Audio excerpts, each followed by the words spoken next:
Durba grass is very, very special to Ganpati. He loves it. In fact, just touching his head with Durba grass is amazing, and he's completely calm. The Durba grass has to be picked and chosen, which I do before all the pujas that I do with you guys. So in odd numbers like this, 3. Alright? And the beach mantra for offering Durba, and this is a 5.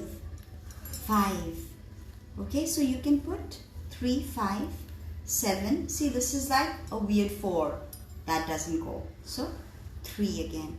Right? So all in odd numbers. Durba grass is very essential to puja again. 3. And without Durba grass, Ganpati puja can be quite a challenge.